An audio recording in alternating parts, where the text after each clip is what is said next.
You got questions at wide receiver? We got answers. We're going to go through every game on the Week 3 slate and tell you which wide receivers should be in your fantasy lineups and which ones shouldn't. There are some wide receivers you don't have to worry about. These are the must starts for Week 3. CeeDee Lamb, Jamar Chase, Amon-Ra St. Brown, Tyreek Hill, Nico Collins, Mike Evans, Chris Godwin, and Justin Jefferson if he plays. Before we set those lineups for fantasy, let's also set your picks for Underdog. That's right, if you haven't tried Underdog yet, it's a great time to sign up. You can start with this free pick for Week 3. It's Aaron Rodgers just going higher than 0.5 total yards on Thursday night. That's right, you get that free pick if you sign up right now as a new customer using code ENDGAME when you sign up. Take advantage of this new customer special and still that 50% deposit match up to $1,000 in bonus cash. If you haven't tried Underdog yet, go ahead and do it now. Just make sure you use code ENDGAME when you sign up. Now, in the Thursday night matchup, Patriots and Jets, let's be honest, I don't think we can trust any Patriots wide receiver, can we? Nope, I can't. I am not starting any Patriots wide receiver. Now, as far as the Jets are concerned, Garrett Wilson is not in the must-start category anymore because, while he's been good, he hasn't been great, and that's what we expected. How good do you feel about him in this matchup? I mean, you can't feel great about him, but at the same time, I feel like if I have Garrett Wilson, I'm probably for the most part still starting Garrett Wilson. I still think he's a strong start this week. Yeah, for the most part, you're probably keeping him in your lineup. I mean, he still has that upside. You know there's going to be one of these days where he goes nuclear and has a big game. Don't want him on my bench when that happens. I don't know if this will be it, but he's still a very strong start. And then if you thought Allen Lazard's Week 1 breakout was a trap, you were right. He didn't do a whole lot in Week 2. Can he do anything in Week 3? Probably not. I mean, he can always have one of those random games where he scores a touchdown, but I'm not starting Allen Lazard. Nope, he's nothing more than depth on your bench. Shouldn't be starting for you. And then Mike Williams, I mean, he did see the field more, but didn't see any stats pile up here. I mean, he can't be started, can he? Not yet. I mean, he's starting to come on, but I don't think it's time yet, no. All right, Giants going to take on the Browns this week. We got the game we really wanted and expected from Malik Neighbors. But this is going to be a very different situation. Instead, the Commanders gets the Browns on the road, so you still have to start him. No, I don't think you have to start him this week. I think we're probably going to see something closer to what we saw in Week 1 than what we saw in Week 2. But, I mean, that being said, Malik Neighbors is still startable. Agree. A lot of people are going to be surprised and disappointed when he doesn't repeat what he did last week. Matchups matter. He's going from one extreme to the other. He's more really of a flex option, I think, this week. And then what about Wan'Dale Robinson? He hit pay dirt, but can you start him in Cleveland? No, again, it was a decent flex option last week, but against the Browns, I'm sitting Wan'Dale Robinson. Yeah, some weeks he'll be a viable option. It's not this week, no way. And now we have to ask ourselves, is Amari Cooper even worth our time? I mean, man, back-to-back, not only down weeks, but he's just straight up dropping the ball. What do we do with Amari? It feels like Amari Cooper should be having a good season, and instead he's been horrible. But it's the Giants. I mean, look, it's the Giants. Like, I want to start Amari Cooper so badly because, again, it's the Giants. But, man, I can't tell you to outright bench Amari Cooper because, I mean, 8 targets, the opportunities are there. But I'm going to have to say only a flex option this week. We're going to have a lot of tough Amari Cooper questions and decisions this weekend. It really comes down to who else do you have, right? If you have a more solid option, something you feel better about, I say roll with it. But again, Cooper's one of those guys who really should be having a much better season, those expected fantasy points. Maybe it comes around this week, but man, this is really going to be a coin flip depending on who else you could potentially start. And meanwhile, Jerry Jeudy has done something now for 2 straight weeks. You have to consider Jeudy. I think you can consider him as a flex option, again, because it's the Giants this week. Agree. I think Jeudy has at least entered the flex conversation. Eagles at the Saints. A.J. Brown is not an option here. Not only did he miss week 2, it looks like he might miss multiple weeks. So with that said, is Devontae Smith a no-brainer? I don't want to say a no-brainer because it is the Saints. It is a tough matchup, but I mean, he's going to be the lead guy here. He's got touchdown upside. He's got Jalen Hurts. I think Devonta Smith is a strong start this week. I have to keep Smith in my lineup because, man, he's going to see so much of the target share here. There's no depth to this receiver core, and so I don't really care the matchup, honestly. I got Devonta Smith. I have to start him. And now with AJB out, well, Jahan Dotson was supposed to be part of that wide receiver depth. Hasn't gotten involved much yet, but does he have to take on a larger role now? I mean, I don't know if he has to, and I don't know if he's going to, but I do know I'm still not starting him. Well, that's true. I guess he doesn't have to. Even if he does, I think it's too soon. I think that Jahan Dotson, this is reaching a little bit too much. Now, what about Chris Olave? The Saints have been rolling. Olave finally got some yardage last week, but still hasn't really been the guy who's leading this offense. How do you feel about him? I like Olave a lot this week. I know Kirk Cousins didn't light up this Eagles secondary, but I mean, that's Kirk Cousins. This is Derek Carr. This is the best quarterback in the NFL right now. But no, seriously, I really think Olave, it's going to happen for Olave, and it feels like this could be the week. So strong start this week. Yeah, this is a good matchup to take advantage of for the secondary. And look, Olave is going to hit one of those long touchdowns at some point. I got to keep him in my lineup as well. Now, of course, Rashid Shaheed has hit long touchdowns 2 weeks in a row. Does he make it 3?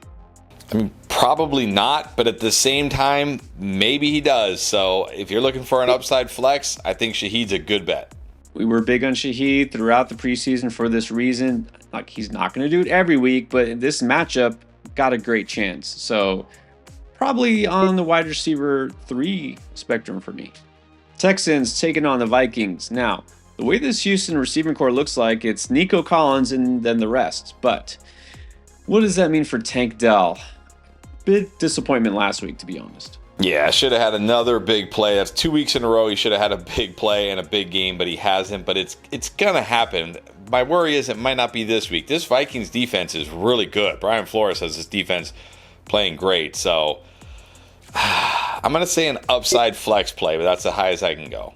Exactly. I mean, you feel like one of these weeks it's going to happen for Tank, but it might not be this week. So flex if you need him, but don't even feel as good about him as I did last week. And last week he didn't do anything. And Stephon Diggs last week didn't find the end zone, so didn't do anything for fantasy. Does he do anything this week? If he finds the end zone, he will do something. If he doesn't, he won't. He's like the opposite of Tank, like touchdown dependent flex play. Yeah, I think we're going to have to just get used to the new Diggs, which is not a lineup lock anymore. So start him if you don't have anybody better. Do you want to get advice from Pierre and myself at the tip of your fingertips? Start sit, waiver wire, trades, and more? Well, you can do all of this and more on our new app, Draft Lane. We have the ability to view your roster, waivers, and more to give you the right feedback to make the perfect choice. And for a limited time, if you download Draft Lane and sign up, we're going to credit your account with $10 that you can use on any questions you like. Download Draft Lane from the App Store or Google Play now and take advantage of that free credit. Now, Minnesota, really hoping that JJ is good to go. We still don't know about Jordan Addison. He missed week 2. If he gives it a go this week, you're putting him in your lineup. Very risky. Coming off an injury against this Texans secondary that looks pretty good this year, I'm going to sit Jordan Addison. Agree. Look, Sam Darnold has been pretty good so far, but we can't acknowledge that, this upside of this offense in the passing game. We can't pretend that it's the same as it used to be, so I wouldn't start him either. Now, we have seen Jalen Naylor make a couple of plays. Week 1 and week 2 got a touchdown. If Addison is out, do you consider him? I mean, you can consider him again as a touchdown or bust flex option only. Yeah, much more valuable in a non-PPR league. Look, if you need an upside flex, sure, he's actually not the worst option, but I definitely prefer him if Addison sits. Broncos at the Bucs. If there is some semblance of a passing game, it goes first and foremost through Courtland Sutton. What do we do with Courtland Sutton at this point? I mean, what can you really do here? It's sure he gets the targets, but I mean, what's the ceiling here? Bucs not a terrifying secondary, but it's a terrifying offense. Sutton just a flex play.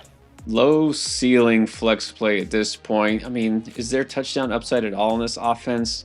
I really don't want to play Sutton unless things get dramatically better. Josh Reynolds did get some yardage last week, but is that enough to consider him as a flex? I mean, I guess like the same thing, right? Like a low ceiling flex play. I mean, really, no, don't start Josh Reynolds. What am I saying? I mean, Reynolds is the kind of guy you consider if you were really hurting at receiver, and at least you know he'll get you something, but I hope you're not at that point yet.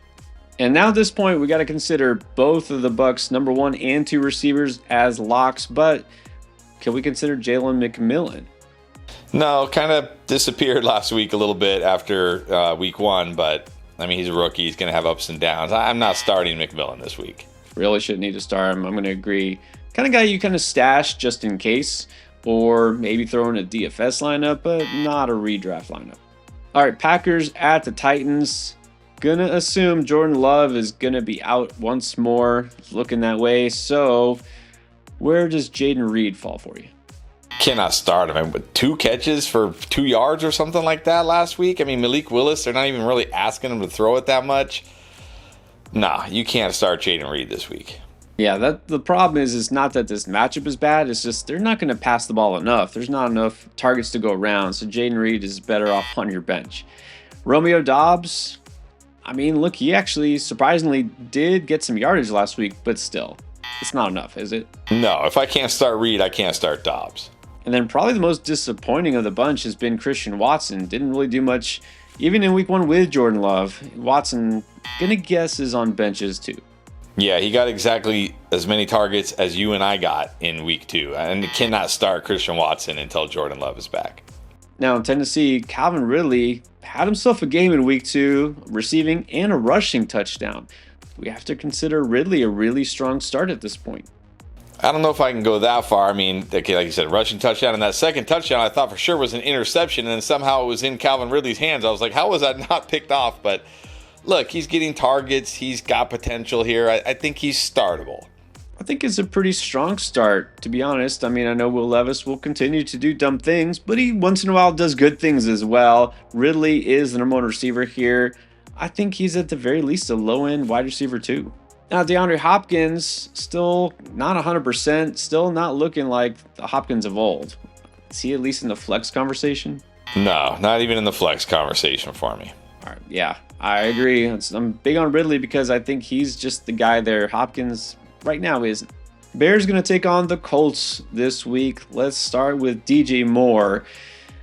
Man, can we trust any Bears wide receiver even more if he's still the number 1 guy there?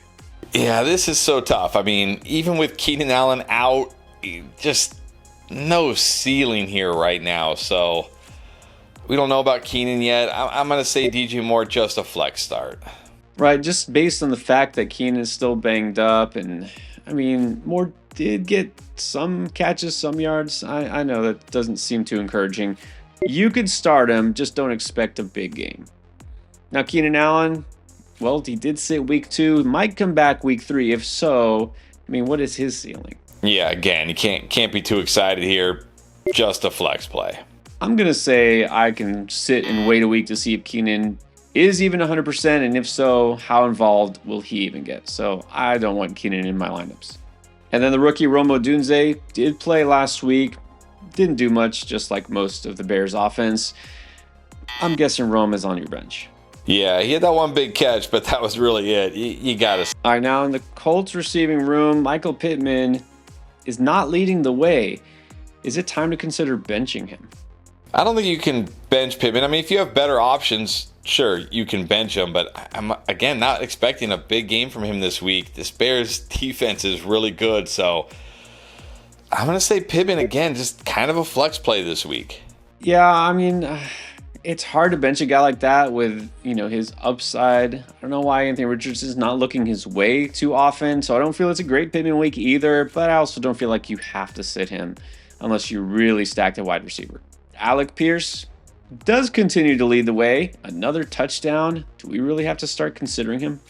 I mean, I guess if you're looking for like an upside flex play, I mean, he could bust, but he could boom. So if that's what you're looking for at your flex, go for it. Yeah, again, I feel like he's always going to be one of these guys. You roll out there if it's a heavy bye week or maybe you're decimated by injuries, which you very well could be at receiver at this point. Otherwise, I don't have to start him. And the rookie A.D. Mitchell continues to be out there as Josh Downs recovers, but he doesn't have to be in there in your lineup, does he?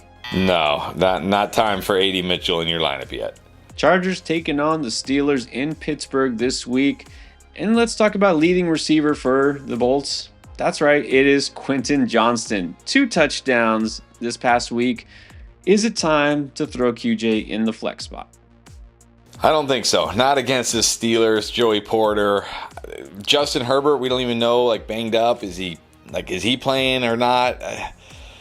Look, you want to add him, put him on your bench, fine, but don't start him this week. Yeah, that's a good point. Herbert, I mean, even if he plays, might not be 100%, but look, this is going to be a very run-heavy game. Not many points and definitely not a lot of passing upside here for either team. Don't get sucked into last week. QJ should not be started. And then what about the rookie Ladd McConkey? Do you think the fact that he won't get Joey Porter Jr. on the outside means that he's got a little bit more of a ceiling? No, I think Ladd McConkey is going to be on my bench everywhere. Oh, I definitely agree. I can probably sit all the receivers on both sides here. Although, let's talk about Josh Palmer. Now, he's a little bit limited last week, although he did play and didn't do much.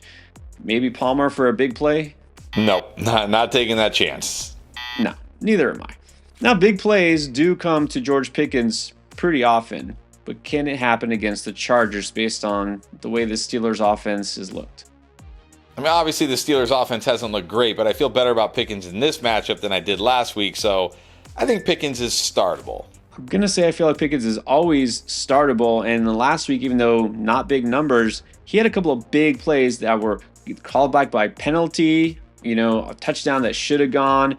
He could have had a much bigger game, which I know doesn't help you much right now, but look, I still want that upside in my lineup, so for the most part, I'm still starting Pickens. Dolphins versus Seahawks this week. Here's a tough one. We got Jalen Waddle, who really should be a strong start, but he's going to have Skylar Thompson at quarterback. Where does he fall for you?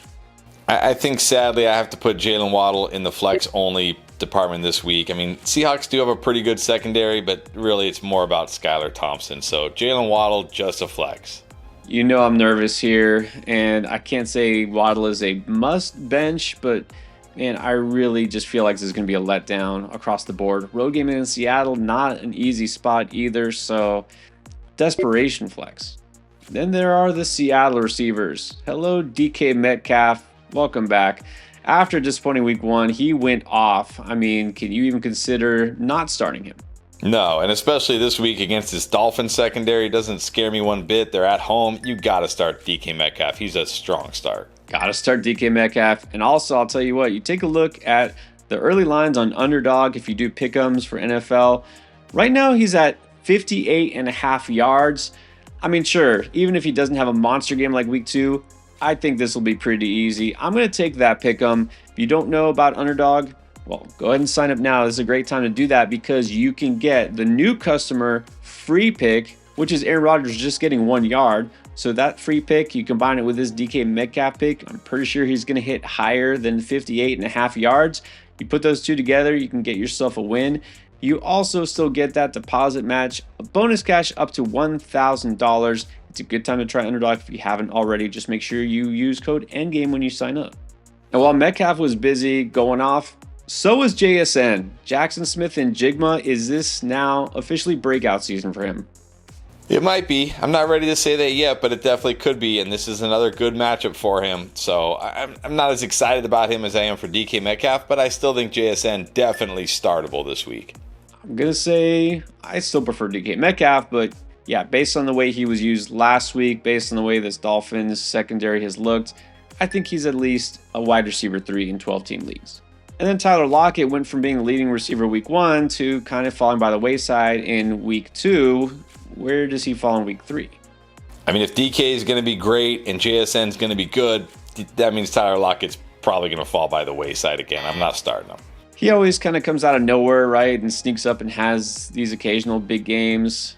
He could be fine. I think he's still at least a flex option in this game. Next up, we got the Panthers at the Raiders. Just we're ready to completely give up on this Carolina offense. They've made a switch at quarterback. And yeah, going from the number 1 overall pick to the veteran seems to be a good thing. Andy Dalton is now the quarterback. Does that give you hope for Deontay Johnson?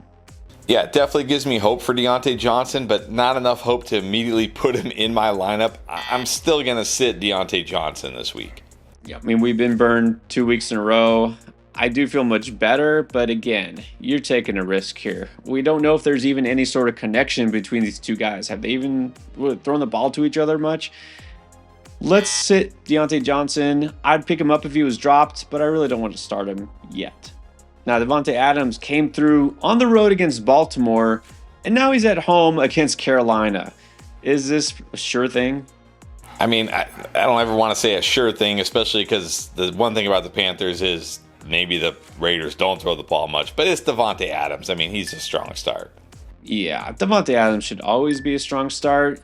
I really don't think I can sit him in this matchup. Now, what about Jacoby Myers? I mean, it seems like he's now number 3 in the pecking order behind both Adams and Brock Bowers. Is that enough to make him a flex option? I don't think so. I mean, this is like touchdown or bust here for Jacoby Myers. No ceiling. I'm not starting Jacoby Myers. Yeah, that's the problem is how much do they really need to pass? I mean, like Adams had a big game last week because they had to come from behind. I don't think they're going to need to come from behind this week. So Myers, yeah, desperation flex. Now, 49ers are taking on the Rams, two of the most injury-riddled teams, and especially in the wide receiver room here. So if you didn't know, Deebo Samuel is out, especially for this week, possibly multiple weeks. Does that make Brandon Ayuk a better consideration? Has to be. I mean, against this Rams defense that doesn't look good against the pass, no Deebo Samuel. I mean, if Brandon Ayuk doesn't have a big game this week, we are in full-fledged panic mode. He is a strong start. Yeah, like week 1, we could chalk up to rust because he was sitting out. Week 2 just wasn't great for the Niners in general. He's got to go off this week, doesn't he? Yeah, I mean, if I have Ayuk, I think I have to take that chance. Got to start him. But now with Deebo out, I guess the next man up, with also Ricky Pearsall still recovering from injuries, is Juwan Jennings. Do we have to think about Jennings as a flex option? I think we do. I mean, he's actually been good this year, even with Ayuk and Deebo on the field. So I think Jennings a strong flex option. They might need him. I mean, I don't know how much the Rams are going to put up on the scoreboard with the way their offenses looked, but still, this is not a bad matchup. Jennings, don't go out of my way to start him, but if you need him, you could play him. And now this Rams receiving core, no Puka and now no Cup. So let's look at Demarcus Robinson, new wide receiver 1 for the Rams. Is he a must start? No, I can't go this far. I mean, I think this offense, the passing offense at least, are probably just going to struggle. But I mean, Robinson should get the targets. He could score, so I'll give him flex consideration. I'll say, first of all, I'm not too scared of this matchup. I know we think 49ers, great defense. They haven't looked that great so far. Bosa's banged up, so that's not a concern here. We were both really big on Robinson in draft season, but I don't think you have to start him. He is still, at least for me, going to be a potential wide receiver 3, if not better. So a good start if you need to go there. And then we got to now look at Tyler Johnson, who was a flyer, a maybe, and now could be the number 2 target in this offense. What do you think? I still feel like he's more of a flyer than anything, but I mean, again, they got to throw to somebody in this offense, so desperation flex. Yeah, I still feel like this is still deep. I mean, honestly, this offense could not score many points, like I said. So Tyler Johnson is really only if you've got no better option. Now, could this open up a path for Jordan Whittington, the rookie? Had a big preseason. Do you like him any better? I mean, it could certainly open up a path, but this is, I think, getting a little too risky right now. I'm not starting him. I still think this is dynasty only. Sure, take a chance on the kid, stash him, but again, in a redraft league, it had to be very deep to roster Whittington right now. Lions at the Cardinals. Sun God, thankfully, looks like he avoided major injury. You got him, you start him. Do we have to start Jameson Williams based on the way he's looked so far? I think you do. I mean, he's clearly the number 2 option here ahead of Sam Laporta. It's the Cardinals. That's not going to scare me off of him. Not a must start by any stretch, but he's certainly startable. We have to consider him a very strong start the way he's looked. I mean, I liked him as a breakout candidate. I didn't think it would be this much this soon. Look, you probably didn't draft him as one of your top 2 or 3 receivers, but you need him. I'm starting him. And then let's just start off by apologizing to the Marvin Harrison Jr. owners. We should have never doubted you after doing absolutely nothing in week 1. So now, do we just put MHJ in there and don't think about it? I don't see how you can't. I mean, there's still risk here. He did only have 4 catches. Now, granted, 2 of them were 2 huge touchdowns, so it doesn't really matter. But, look, he's a rookie. There's going to be ups and downs, but he's so good. I think you got to start him. A strong start this week. This is why he was drafted so early in real life and in fantasy. Yeah, just fire up Marvin Harrison and take what you get. Now, Greg Dortch might have been a casualty of the Harrison breakout game. Is Dortch still somewhere on the radar? I mean, I'll say this. The Lions have gotten torched 2 weeks in a row out of the slot. That being said, I mean, what's the upside for Greg Dortch? I'm not starting Greg Dortch. You really shouldn't need to. I mean, Harrison, McBride. I know Kyler Murray's looked great, but how great can Greg Dortch be in this role? He's more of a floor option as a flex if you really need it. And then Michael Wilson, I mean, more of that big play threat, but still, is the target share there? No, it's not. Can't start him. Agree. Let's sit Wilson. Even in this, what should be a good matchup, I mean, maybe DFS play, that's it. Ravens taking on the Cowboys. These two teams both coming off very bitter losses last week. Well, good news for Baltimore. Zay Flowers played the role of alpha receiver. How strong of a start is he in this matchup? Definitely not the best matchup here against this Cowboys secondary, but still, he's getting so many targets. He's got Lamar Jackson. I still think he's a strong start.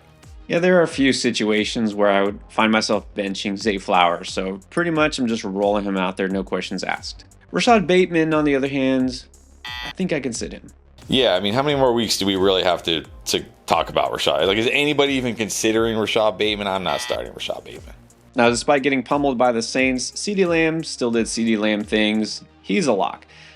Brandon Cooks did not go off against his former team. Only 2 catches. Is he now falling off the map?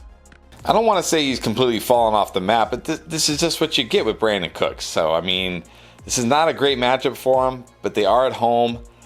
I mean, I'd prefer to sit him this week against the Ravens, though. Yeah, I'm going to sit him because it looks like he could be taking a backseat to Jalen Tolbert. Now, Jalen Tolbert not just was better than Brandon Cooks, he actually led the team, and that includes CeeDee Lamb, in targets. All right, so do we now consider Jalen Tolbert a flex option? Yes, but maybe not this week because, again, it is the Ravens. This isn't really a matchup I feel great about Jalen Tolbert. So, like, sure, I think maybe the long-term prospects are good for Tolbert, but I want to bench him this week. I'm going to agree. Tolbert, it's still a deep option. Remember, Dallas was in come-from-behind mode all game long. They had to pass it a lot, so I'll keep him in consideration, bench stash, but that's it. Next up, got the Chiefs taking on the Falcons. Hollywood is out on IR, so let's look at Rashee Rice. Clearly the number 1 target on this offense. Is he pretty much in your lineup everywhere? Yeah, pretty close to a must start with Hollywood Brown out, which means he's going to be pretty close to a must start every single week. So Rashee Rice, very strong start. Gonna have that floor every single week. Nothing scares me off him in this matchup. Got Rice, you pretty much just fire him up. And then there's Xavier Worthy. This is always going to be a dilemma. Of course, 2 scores in week 1 and not much of anything in week 2. What do we do with him in week 3? I mean, he is what he's always going to be. He's going to be a boom bust, high upside, flex. If you want to risk it, go for it. That's exactly right. This is always going to be, depends on who else you got. So you can start Worthy and hope for the best, but just be prepared for the worst. Now for Atlanta, we did have a Drake London sighting. Pulled out a touchdown in that come-from-behind victory in week 2. Does this give you enough encouragement that got to consider just starting him in week 3? Ooh, I can't go as far as to say, like, you got to start him. I mean, this was basically like desperation, Before that, he had done very little, but at least there's signs. At least the signs are there. So, I can't say he's like a strong start, but I think he's at least startable. Yeah, I'm still not that concerned and off on Drake London. I'm a little concerned about Cousins. Doesn't look like he's 100%, but figured they'd try to get him the ball. They did. I don't love the matchup, but he's at least one of the top, 30-something receivers out there. If you got him, you're probably starting him unless you got a lot better receiver core. And then don't forget about Darnell Mooney, was actually the leading receiver for Atlanta in week 2. 80 yards and a touchdown. Is he on the flex radar now? My underdog best ball shares of Darnell Mooney are happy, but I look at in redraft, and no, I mean, you're really taking a risk here. I'm not starting Darnell Mooney. Yeah, I still feel like he's going to be big play / touchdown dependent. He got one this week. Doesn't mean he'll get one next week, so you probably have a better option. The first of 2 Monday night matchups starts with the Jaguars at the Bills. This Jags receiving room is kind of a mess right now. Let's start with Christian Kirk. 2 straight letdowns. Does he make it 3 in a row? Probably. This Bills secondary really has impressed me. They actually look really good. So in Buffalo, I'm not starting Christian Kirk. You know how I feel? It's like as soon as we bench him, he'll have a big game, a touchdown, but yeah, I need to see it first. I don't want to start Kirk if I don't have to. Brian Thomas Jr. did make some of those chunk plays. He's clearly a downfield threat here. Can he do it in Buffalo, though? Yeah, this is a big ask. I mean, look, he's got potential, but he's also got risk, so just a flex start this week. Definitely riskier than he has been the first 2 weeks. I don't love the matchup. Again, he could hit on those big plays, or he could not. So flex at best. And then Gabe Davis is there now and actually leading this team in targets after 2 games. Has Gabe Davis entered the conversation? I mean, leading the team in targets, but what's the production really been here? Against the Bills on the road, I'm not starting Gabe Davis. I mean, revenge game? But no, let's not do it with Gabe Davis. Still consider him. Mount Buffalo, I mean, that receiver room is probably even muddier. Start with Khalil Shakir. I mean, he's found the end zone, but is he a strong enough start in your typical PPR league that you want to flex him? I mean, if there's one wide receiver I'm probably feel the best about for Buffalo, it is Shakir, but at the same time, I don't feel that good about him, so flex at best. Yeah, I'm going to agree here. Not the worst matchup in this case, but at the same time, not a massive ceiling, so I think you can flex him. Now, what about Curtis Samuel? Is he healthy? Does it matter? Yeah, I don't know if he's healthy, but it doesn't matter. Not starting Curtis Samuel. No, definitely no reason to think about Curtis Samuel. Not just yet. Keon Coleman did something in week 1, did nothing in week 2. Does he do anything week 3? I mean, he'll probably be better than week 2 because I'm sure they'll have to throw it, more than they threw it in week 2. But at the same time, I don't want to start Keon Coleman. No, this feels like a touchdown-dependent play. And again, this is getting too deep. You can find more upside elsewhere. And then the second Monday night game is going to be the Commanders at the Bengals. Start with Terry McLaurin. Is he going to find his way in this offense and become fantasy relevant? I mean, maybe at some point, but I don't think it starts this week. Honestly, I can't start Terry McLaurin right now.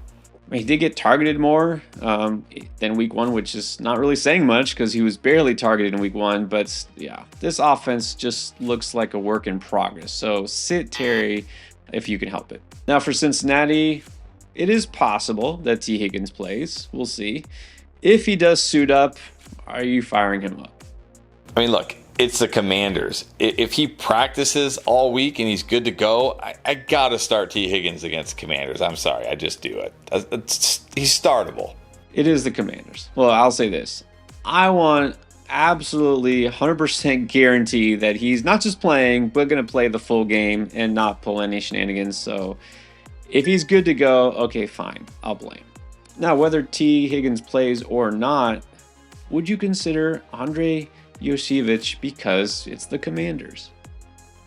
I mean, maybe because it's the Commanders, but I mean, okay, 2 touchdowns last week, that's great, but literally 2 catches, and they were like close to the goal line. So, I mean, I guess he could score. It is the Commanders. If T is out, I guess he's like a touchdown or bust flex. Against this defense, Sure, I'll fire Yoshi up over some of these other guys we say flex only, but only if T. Higgins is out. We're not just helping you out with wide receiver decisions, we're also going to talk running back, quarterback, tight end, and everything else you need to know to win in week 3. It's all here in this week's playlist.